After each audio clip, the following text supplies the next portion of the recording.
Welcome to the Sharkpreneur Podcast with Kevin Harrington and Seth Green. Kevin Harrington is the inventor of the infomercial, one of the original sharks from the hit TV show Shark Tank, and has generated over $5 billion in TV and digital direct response sales. Seth Green is the world's first trusted authority on cutting-edge direct response marketing, a best-selling author, and the only 3-time Marketer of the Year nominee. On the podcast, Kevin and Seth interview sharkpreneurs who share straight talk on what it takes to explode your business. 49 faces looked to him in triumph. Over the last 12 months, they had each taken turns and promoted his business for a week at a time, driving over $987,342 in revenue. What if you had a network of 50 centers of influence who promoted your business every week for a year? Grab your copy of the #1 Amazon best-selling book, The Ultimate Guide to Growing Your Business with a Podcast, at 33% off the Amazon price by going to ultimatepodcastbook.com. Again, that website for 33% off the Amazon price is ultimatepodcastbook.com. Welcome to the podcast. This is your host, Seth Green. Today, I've got the good fortune to be interviewing Christine Healy from Healy Pre-IPO. Christine, thanks for joining us. Thank you, Seth. Great to be here. Great to have you. Let's go back in time just a little bit. How did you get started? So I initially started with a background in finance. I was in investment banking at both Credit Suisse and Jefferies. I wanted to shift things up and I went into the startup world and I stumbled upon this startup called Equidate, which became Forge. They were on a mission to create a stock market for private companies. So immediately I was intrigued by that and really grew up in that business, doing everything from operations and sales and early product design, as the industry itself for pre-IPO trades kind of exploded and grew and grew and grew. So that was absolutely fascinating experience. And that's really how I got my beginning. Awesome. And then how did Healy Pre-IPO get started? Yeah, well, after I was a broker for about 4 years, both in the US and abroad for pre-IPO, I was poached by the company founder to work on his new project, which was a pre-IPO fund. So I was the fund manager of a pre-IPO fund for 3 years, but I really missed that direct client contact and the fast pace of matching deals versus just being on the buy side. So I wanted to scratch the entrepreneurial itch, and about 9 months ago started Healy Pre-IPO. So I get to do what I love, work directly with clients and help them find their counterparty, whether buyer or seller, to get that next pre-IPO trade done. Awesome. Let's dive into that. So what's the strategic gap in the pre-IPO market you're trying to fill?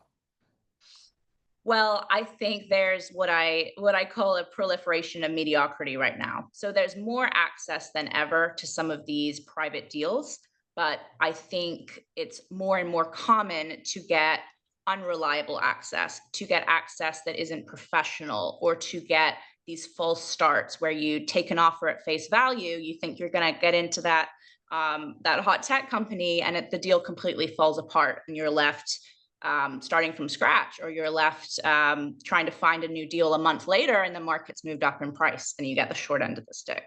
So I think with more and more market participants getting involved in pre-IPO right now, it's harder than ever to really discern the right deals or to have the savvy to know who to work with or to negotiate and understand your place in the market. So a lot of potential buyers are having a really negative experience right now, and could really use that expert touch. So what I do at Healy Pre-IPO is provide what I call a concierge pre-IPO service.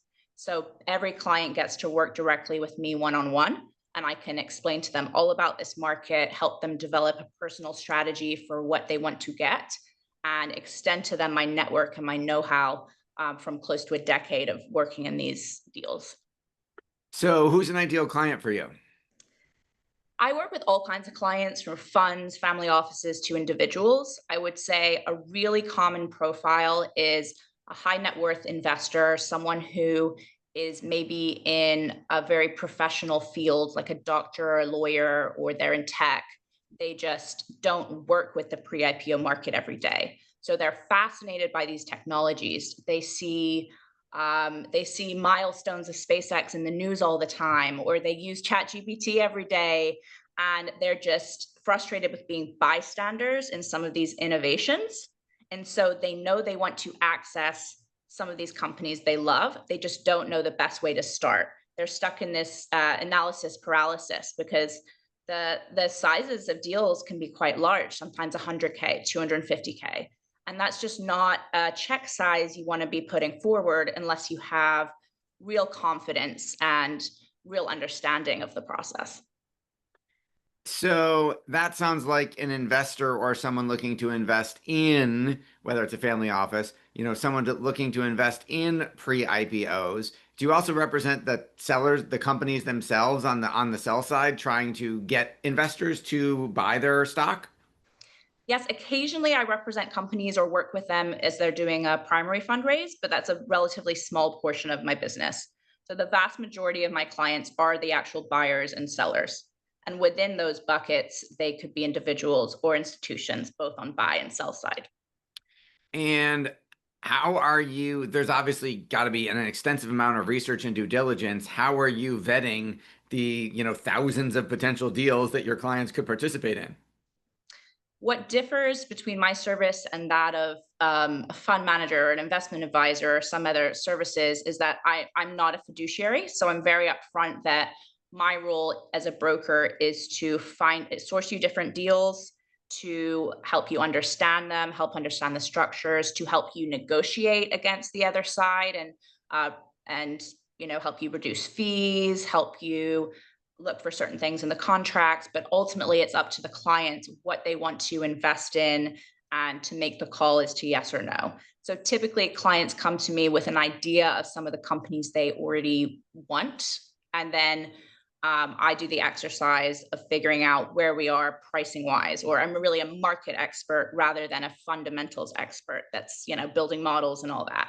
My expertise is really in helping source and trying to get terms and pricing that's better than the prevailing market.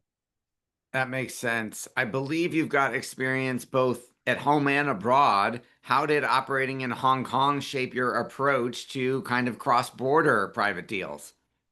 Yeah, Hong Kong was fascinating.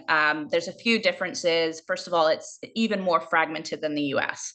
So it's really, really common for these individuals or these independent brokers to have a proprietary, decade-long relationship with certain funds or certain ultra high net worth families and that type of thing. So there's no one centralizing force over there, or even less so than in the US.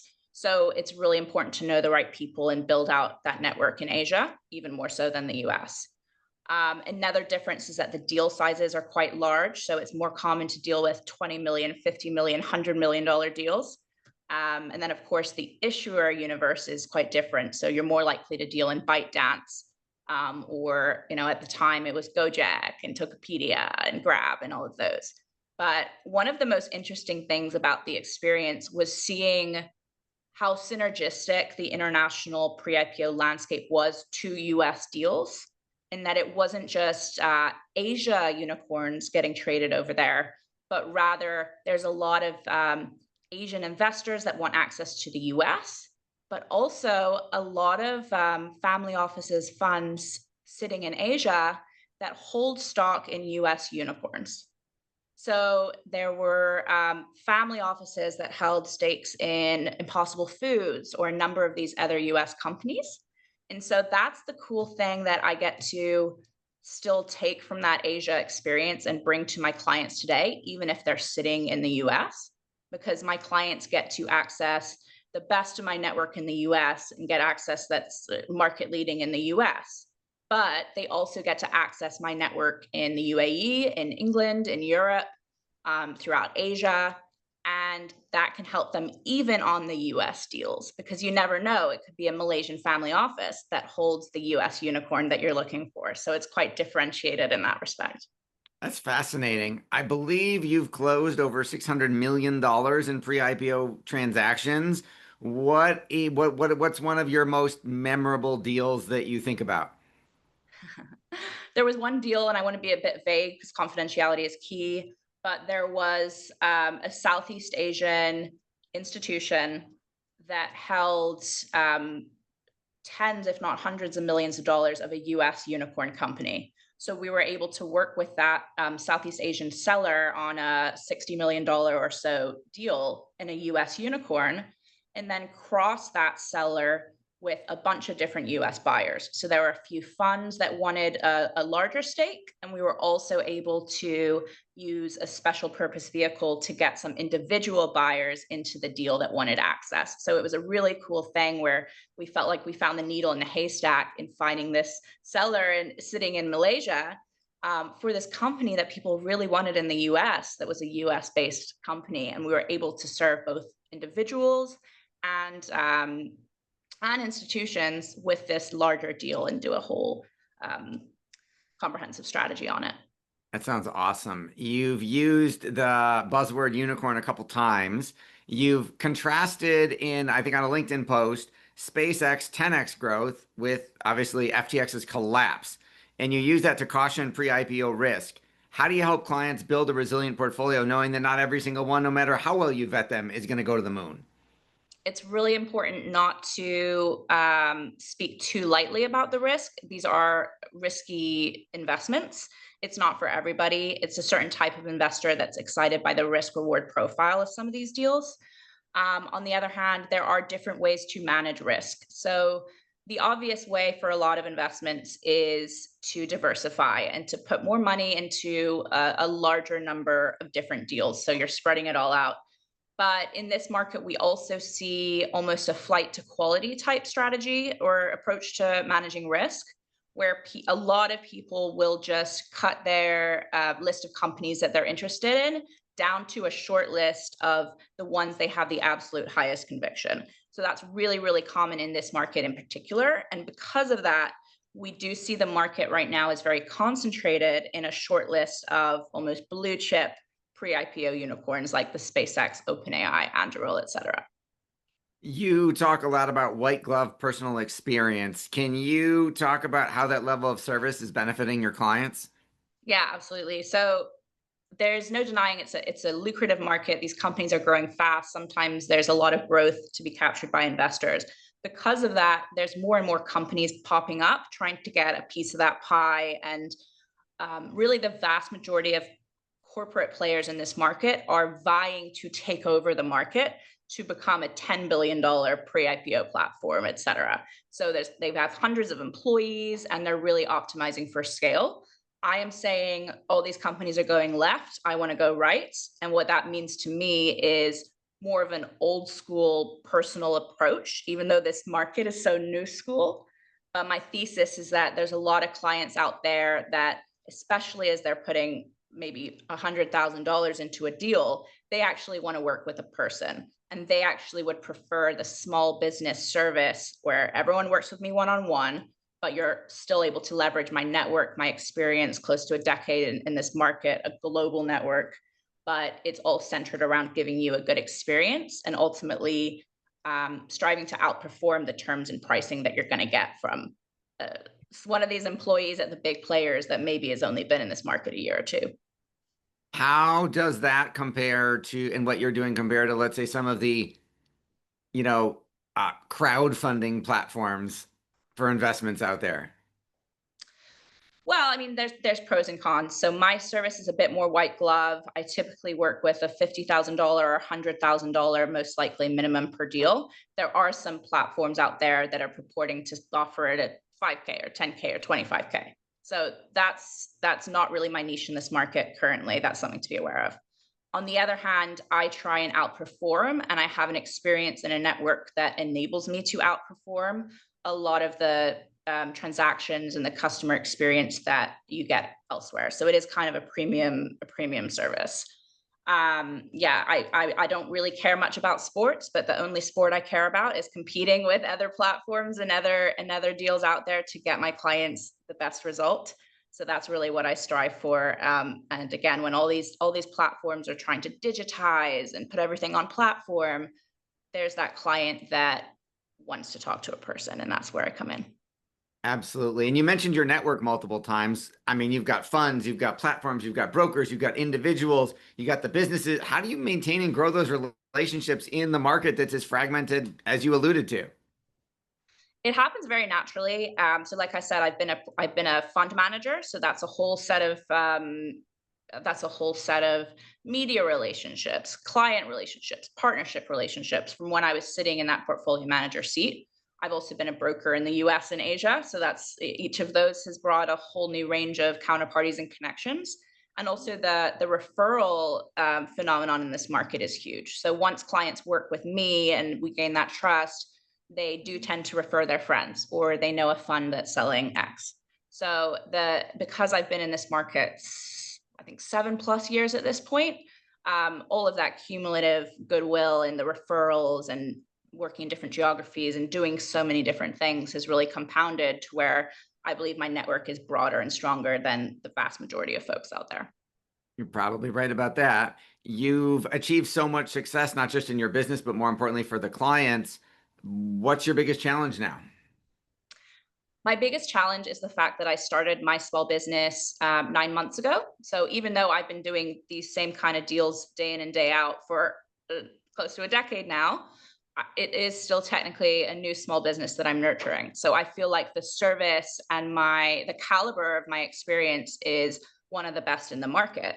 But there's that element of trying to gain mind share and trying to get the word out there. So a lot of folks, especially in these high ticket deals, want to default to a bigger platform because it has that perception of safety, but they don't realize that there's an alternative and more of a small business approach that actually might serve them better. So it's just about getting the word out there about my service and the potential advantages to whatever the default option might be in their head. Your passion is obvious. What do you like best about what you're doing? I love that these transactions can be quite fast paced. So as opposed to the world of investment banking, where you could spend months and months or sometimes even longer just to get that one deal that may then fall apart, I like to keep my business having a pretty high hit rate. It's hard to do, but with a lot of experience, I can tell which offers are going to be more reliable, which counterparties are solid. So being able to serve a lot of clients, get that hit rate really high in terms of actually closing deals, and then be able to move on to the next one and keep expanding, with clients, or seeing a client start at one deal, being very apprehensive, and then loving the process, loving their results, and then they try and build an actual pre-IPO portfolio. That's really fun too. That's awesome. Well, we know your time's incredibly valuable. We appreciate you spending some with us. For our folks watching or listening who want to learn more, where is the best place for them to go to learn more about you? I'm very active on LinkedIn under Christine Healy, Healey. I'm also at my website, healypreipo.com. I put out a lot of free educational content, and you can also sign up for my mailing list on my website, where I send around more information, market opinions and insights, as well as occasionally deals depending on suitability. So I'd love to talk to you and help your listeners learn more. All right. Well, this has been Seth Green with Christine Healy of Healy Pre-IPO. Christine, thanks again for joining us. Thanks so much, Seth. This was great. Thanks, everybody, for watching or listening. We'll talk to you or see you next time. Why do so many businesses struggle while others seem to explode overnight? Do you wish you had the secret to this type of exponential growth? Now, I've scaled more than 20 businesses to over $100 million, and it's not just luck. In my new book with Mark Tim, Mentor to Millions, you'll learn the repeatable framework I use in all my business ventures for massive success. Order at kevinmentor.com and get over $1,000 in bonuses. Head to kevinmentor.com.